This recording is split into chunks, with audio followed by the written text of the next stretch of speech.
Welcome to the sweet journey of chocolate. This dark and sweet delicacy, often associated with indulgence and comfort, has a rich history and an intricate process behind its creation.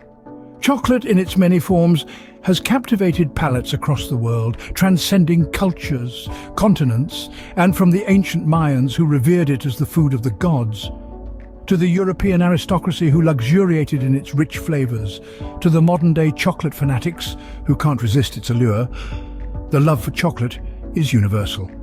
Today, the world of chocolate is diverse and vibrant. It's not just about the classic milk or dark chocolate anymore. There's a whole spectrum of flavors and textures to be explored, from the intensely dark and bitter to the sweet and milky, to the exotic and adventurous blends of chili, sea salt, or even gold leaf. But have you ever stopped to think about how this beloved treat comes be? How does a humble cacao bean transform into a glossy, mouth-watering bar of chocolate? It's a journey that's as rich and complex as the flavors of chocolate itself.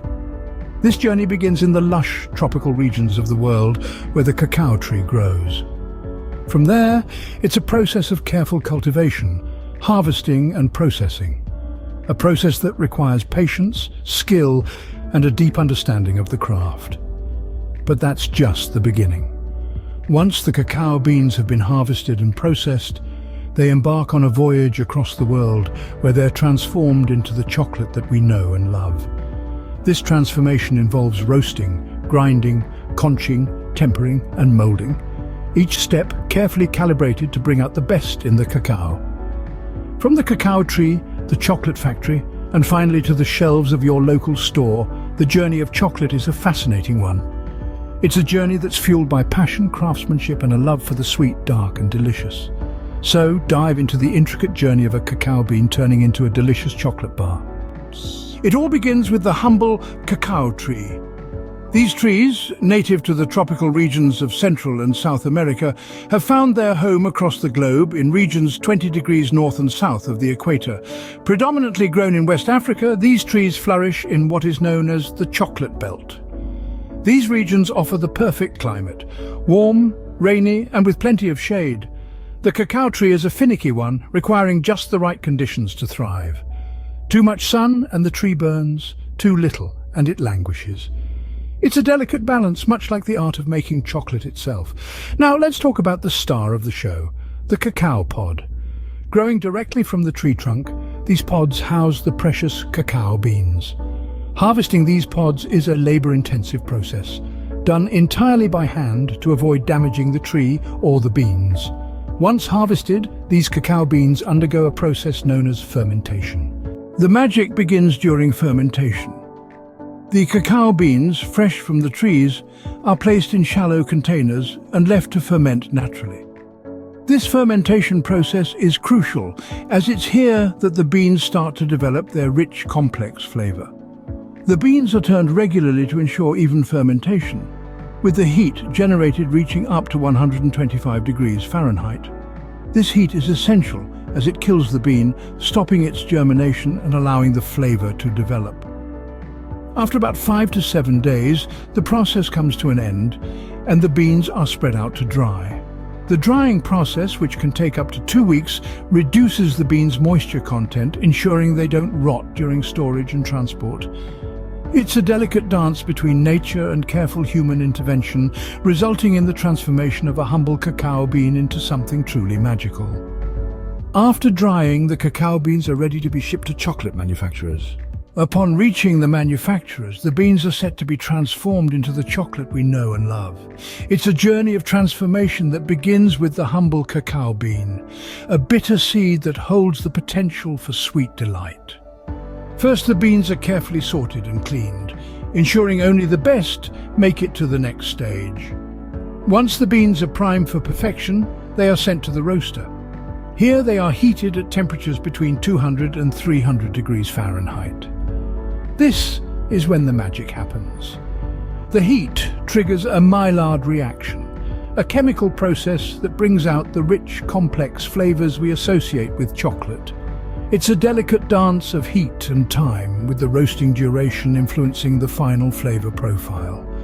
Fresh from the roaster, the beans are then cracked and winnowed, shedding their outer husks to reveal the precious cacao nibs within. These nibs, packed with flavor, are the heart of the chocolate-making process.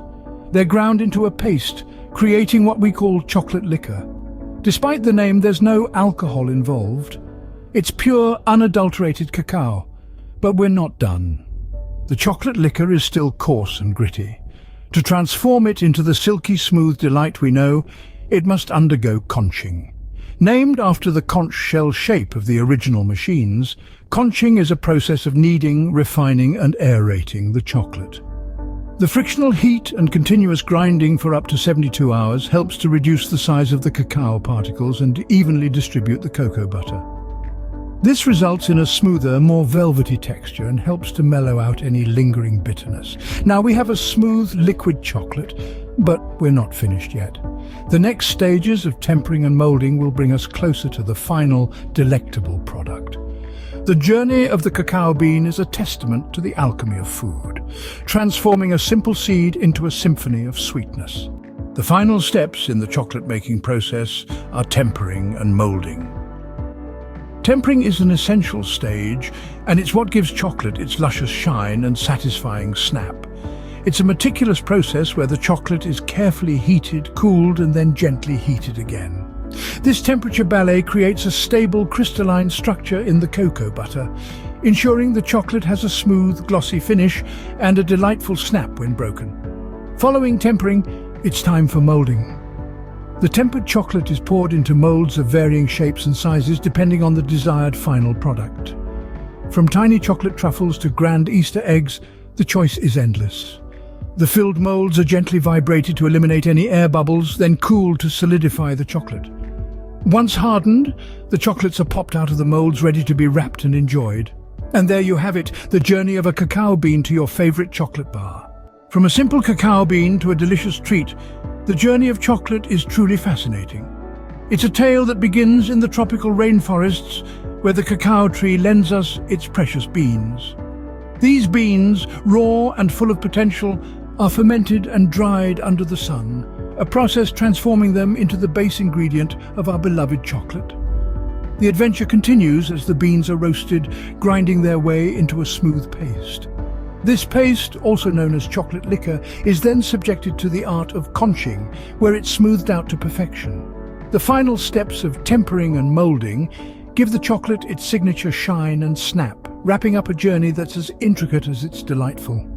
At the end of this odyssey, the chocolate is packaged, stored, and finally marketed to chocolate aficionados all around the world. So next time you enjoy a piece of chocolate, remember the intricate journey it has taken to reach you.